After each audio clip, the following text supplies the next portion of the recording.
Hooked on the Palm Beaches is brought to you by Discover the Palm Beaches, the best way to experience Florida. Proudly produced in partnership with the Palm Beach County Film and Television Commission. Welcome to another episode of Hooked on the Palm Beaches. This morning we're in beautiful Jupiter, Florida, and we are going out with native guide fishing charters and an absolute legend, Charlie Stuve. Who knows what we're going to catch this morning, but bottoms up. There he comes up. Woo, look at that. Pretty fish. We got a big one, boys! I don't think it gets any better than this. I just cannot believe how many fish there are here. This is why you come here. This is why we do what we do. Off of Palm Beach, bro. This is the kind of Jurassic Park stuff that lives out here. Woo! We did it, Bubba. Nice one. It blows me away the fishing opportunities that we have in and around Palm Beach County. Some of the best game fishing that you can have in the entire world.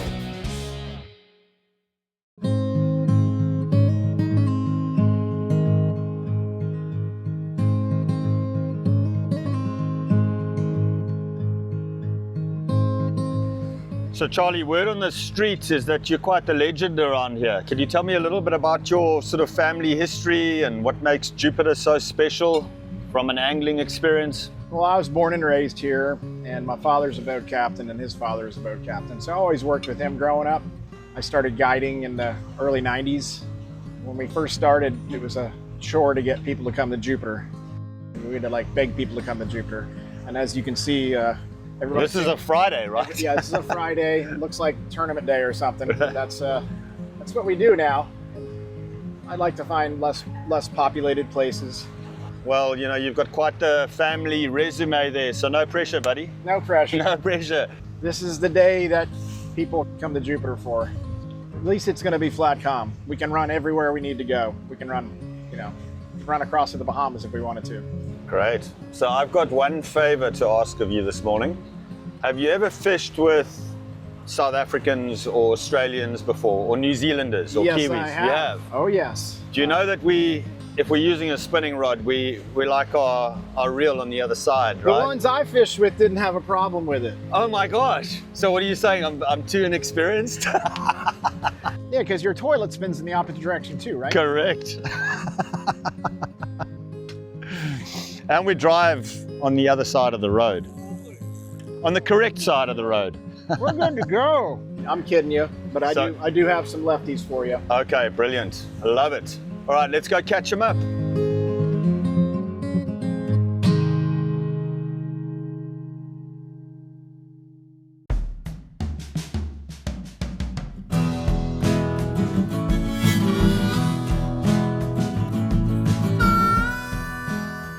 I need a drift bag on this boat. If I don't, all the baits will drift back towards the engine. The engine's face right into the wind, so this allows me to get a nice spread out. It's pretty cool. Sometimes fish come up to it and try to hang out with it. So now, as you see, we're drifting straight. We won't go that way or that way. There's a small chance I might be putting a kite up today, but right now I'm gonna get some baits out and start weighting baits. Let's do it. So tell me, what are we doing here in terms of rigging? I'm gonna bridle the bait on, rubber band and a needle. I go right through the nose when I'm not using the kite. And I don't always do this, but I don't want to miss any bites today. So now the rubber band's holding the fish on the hook.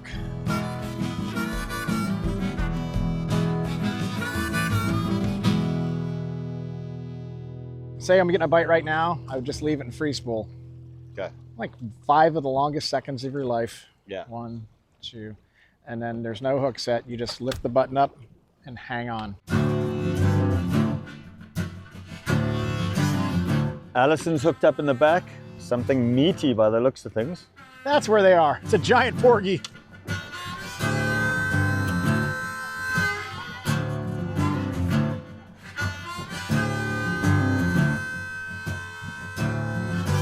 Man, that's a massive porgy. Good job, Allison. Wow. We love eating these porgies for ceviche, but they really have white firm meat and they're usually not this big. This is a nice sized porgy for our parts.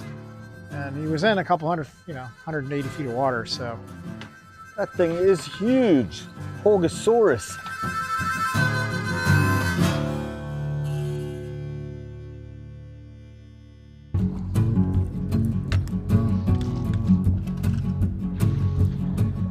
Think he's got it. No? Yeah, he does. Keep it tight.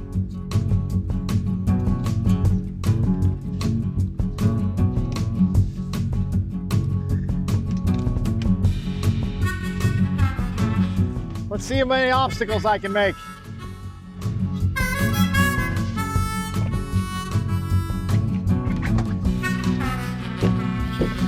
Nice dolphin here. Little guy. Fun.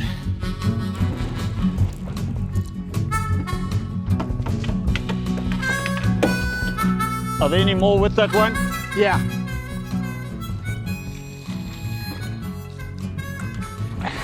Beautiful. All right. They're marking from 150 down to 180. She is getting worked. So we're on the reef. That's sand there. This is all reef.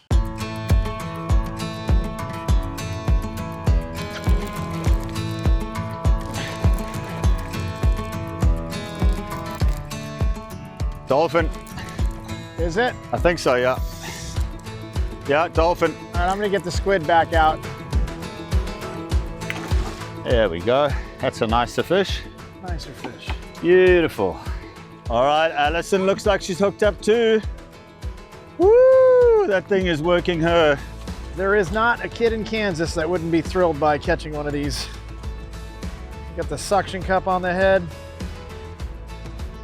Back when I had abs, I'd stick them to my belly, but we're not doing that. I think I'm on the bottom. No, I've got a fish on. Wish I had $1 for every time I heard that. When a South African told me they had bottom. This thing's strong, dude.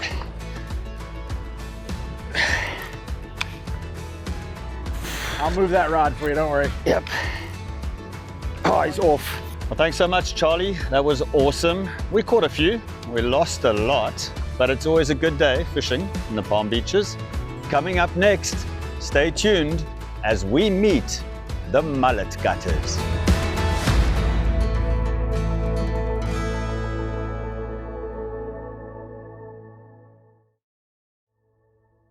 Hooked on the Palm Beaches is brought to you by Discover the Palm Beaches, the best way to experience Florida, and by Pelagic High Performance Offshore Gear.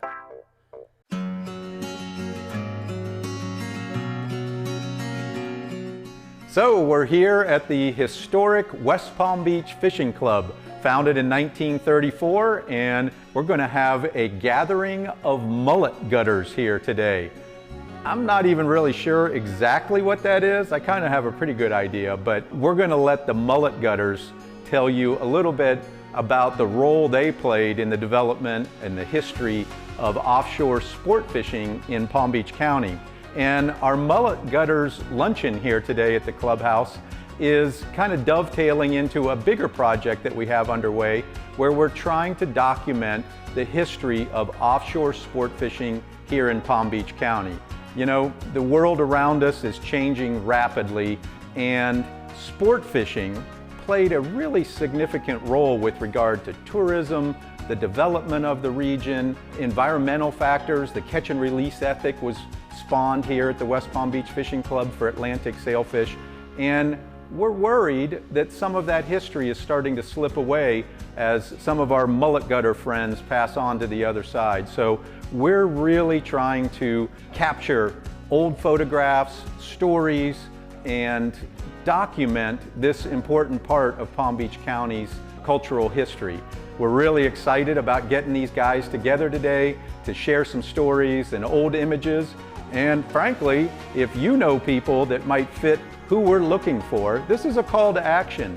We want to capture as much information as possible because we're building a mobile historical exhibit that we hope will be on display at a boat show or at a marina or a tournament down the road. Storyboards that really tell the history of the people, the places, the events, and the boats that shaped Palm Beach County's sport fishing history. All right, it's time. Let's meet some of these mullet gutters.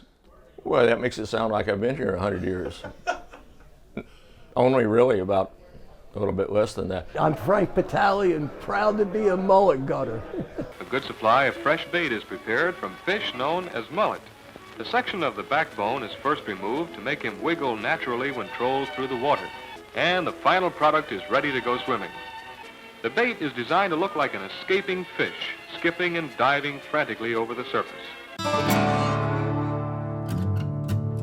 Back then, when we first started sail fishing, or at least when I first started sail fishing, our primary bait was a 6 to 8 inch finger or intermediate sized silver mullet. That mullet, as it comes out of the sea, has a stiff backbone. If you put it on a hook and you trolled it behind your boat at 5 to 6 knots, it's going to spin. So it didn't take very long to figure out that we had to take the bone out of it. And you could take the guts out, after you took the backbone out, you could take the guts out through the split back. So most of us called them split back mullets back in those days. And the guys that carved those up at 5 or 6 a.m. before going offshore, and we typically would take at least 3 dozen bait out, those were called mullet gutters. And I was one of them. Years ago, we used to have to buy mullet and gut them, you know, to get them ready for bait, you know, for using.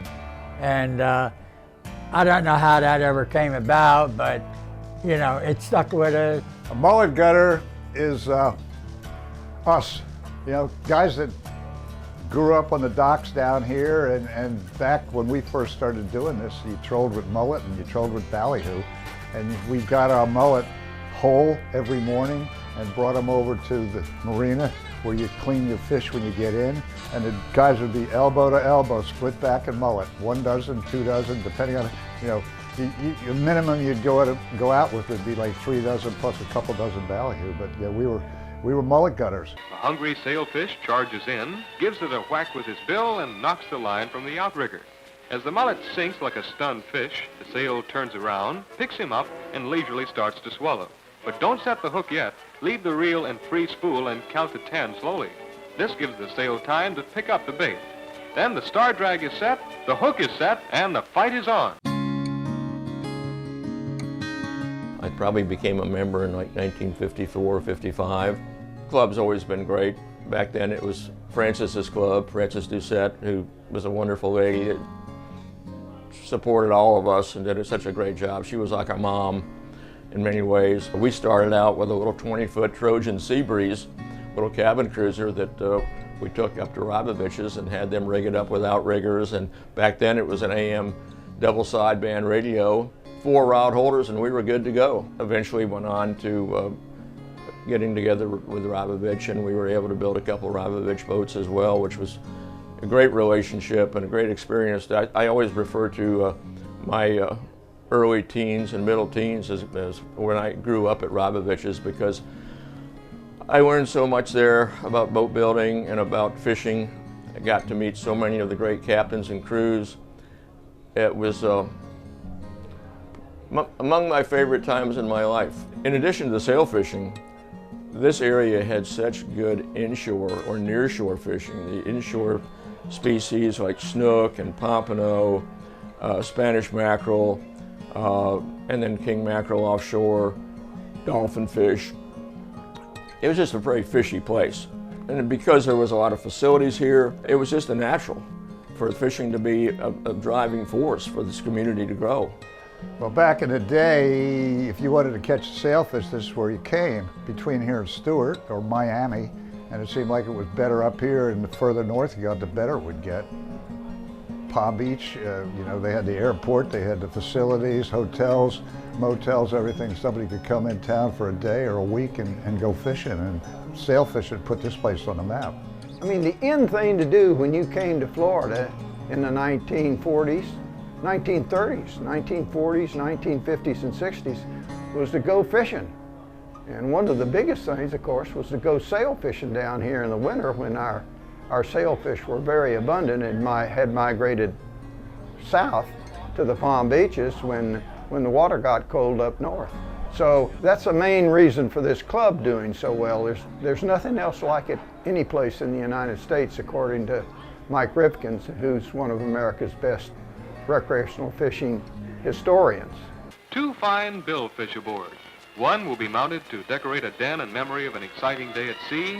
The other will be smoked and relished as a table delicacy. In waters like these, it's no trick to catch one of the treasured blue water fighters. You go back into the 20s and 30s and even into the 40s and 50s, and we used to catch sailfish out here, and a lot of times the charter boatmen would bring at least one or two in, but sometimes they'd bring a lot of them in, hang them up, take pictures. We've got the pictures in the historical ledger. It just seemed to some of our members that was the wrong way to be doing things. But it was popular because if you came in and you had 4 or 5 sailfish to hang up, you might get the charter the next morning before somebody else. They also were using all of the parts of the sailfish, the bill, the tail, the skin, to make mounts. So taxidermy was a big thing, and the charter boat captains could make some money if they could get a mount out of one of those fish. It took a long time to break that habit, but the fishing club really pioneered it. We invented in the 1930s, about 1938 I think was when we brought that red pennant that you could run up on your outrigger that signified a released sailfish. The charter boatmen got into it more and more, and so instead of killing these fish and bringing them back to brag a little bit, you run those red pennants up on your outrigger. That kind of ethic spread throughout Florida and throughout the East Coast, and eventually it's the kind of thing that recreational fishermen do all over the world. But this club actually had a huge sign that we put out at the Palm Beach Inlet, and it said, "Be a sportsman and release your sailfish," back in those days.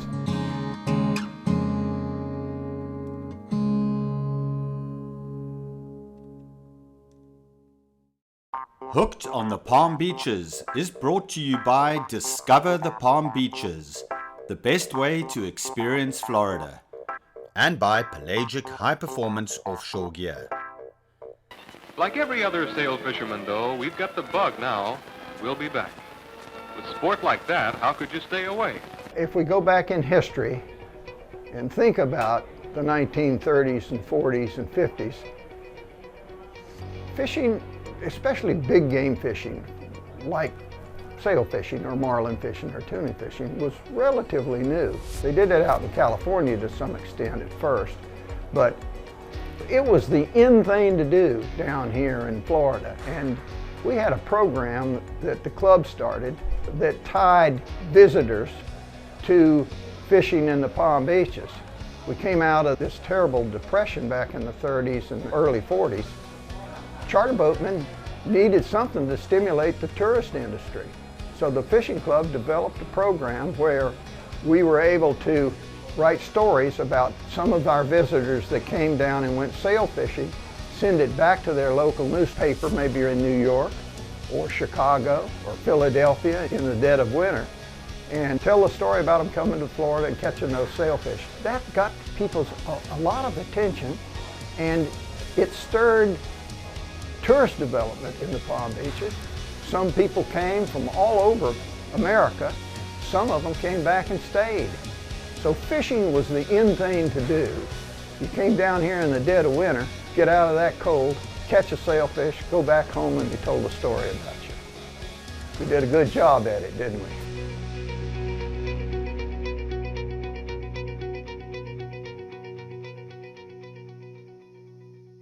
Hooked on the Palm Beaches is brought to you by Discover the Palm Beaches, the best way to experience Florida. Proudly produced in partnership with the Palm Beach County Film and Television Commission. On this week's fishing hotspot, we're in the magnificent Lake Worth Lagoon, a 20-mile long estuary stretching all the way from North Palm Beach to Boynton Beach.